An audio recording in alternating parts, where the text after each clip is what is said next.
was good to just put all of our energies together today. Wonderful things happen when people cooperate. St. Volodymyr's Church has been around for approximately 90 years.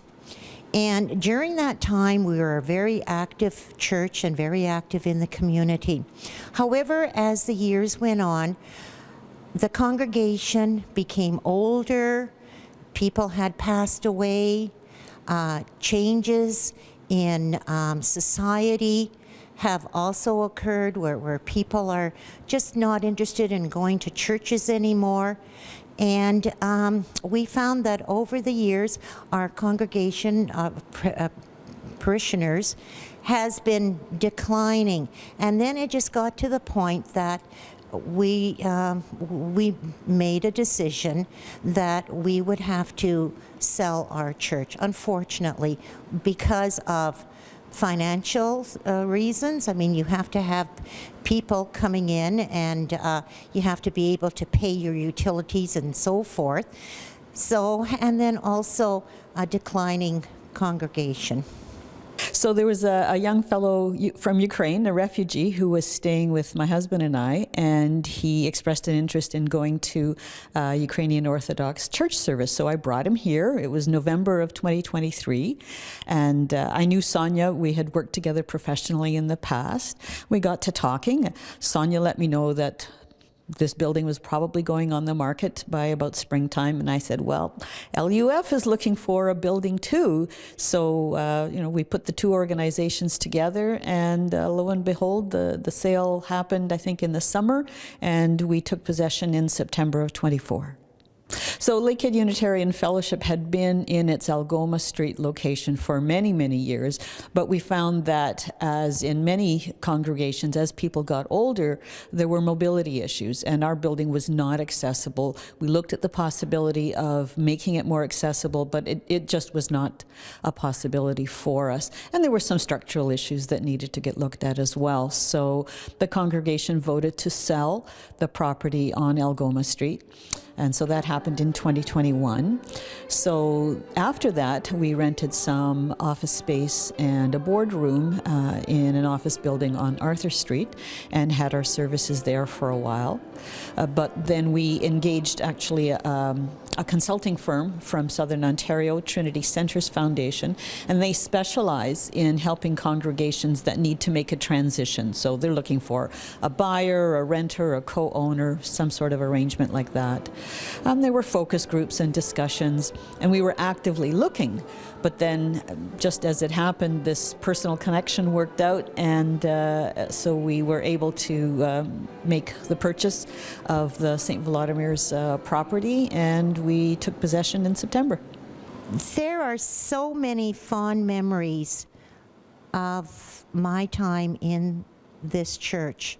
I mean, I grew up in this church. My parents were very involved in this church. My grandparents were very involved in this church. I guess I got married in this church, and my kids grew up in this church. My son was an altar boy. I just remember bringing the children to classes here. The decorating of the Easter eggs, when they used to do that every Easter, that was a fond memory. Just the fellowship of everybody in this church. They were always so welcoming, and we always had a wonderful, wonderful time here. It's beautiful because the building itself is gorgeous. People remark on the beauty of the sanctuary, the wonderful acoustics here. Traditionally, as Sonia mentioned, no musical instruments were used in worship services of the Eastern Christian rites, neither Catholic nor Orthodox. Today, however, we're making an exception, and we are a Unitarian church, we do things our way. We're including some traditional Ukrainian folk instruments to honor the cultural heritage of this beautiful building's founders. The Lastivka Bandura Kapella was formed in February 2024 under the direction of Lisa Klemenko. It's named for the melodious song of the swallow, And it's also a name that we thought would be not too hard to pronounce or spell in English. Think about those things.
Yes, it was. It was very emotional at the very end because basically we're going through a grieving process.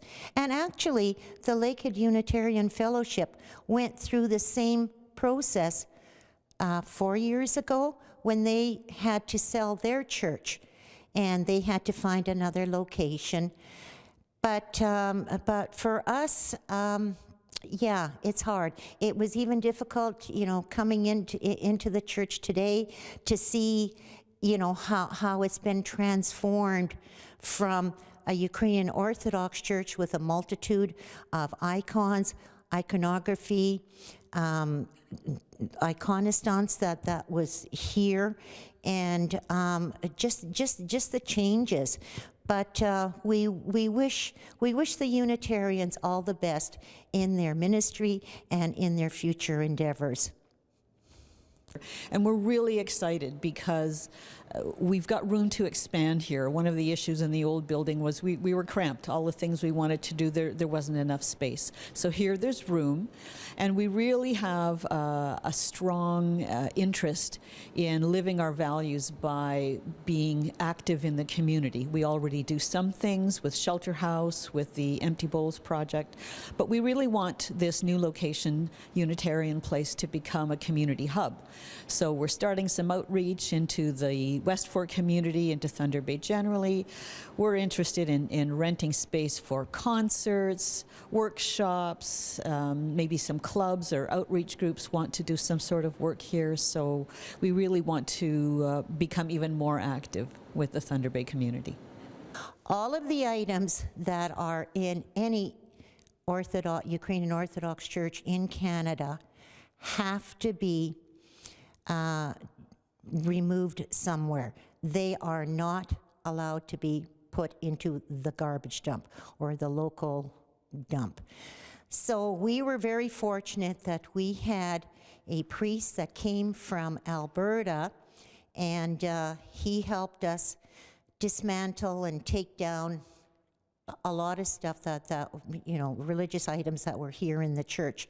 And he took them, and he will be using them in his church and other churches out west. Also, some of our items have been sent away to other churches in Canada and also in Europe.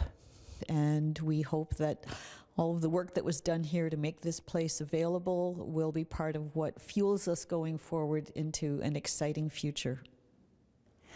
I just want to thank the Hanusha Tachuk and the Lakehead Unitarian Fellowship for the invitation to come and speak to their congregation about our beloved St. Volodymyr's Ukrainian Orthodox Church, and to also talk about how the transition went from the past, when we originally had 7 Ukrainian ethnic churches in Thunder Bay, and now we're down to 2 Ukrainian ethnic churches in Thunder Bay. So the transition from the past to the present and then into the future. And we wish Hanusha and her Lakehead Unitarian Fellowship all the best in their future endeavors, and Godspeed.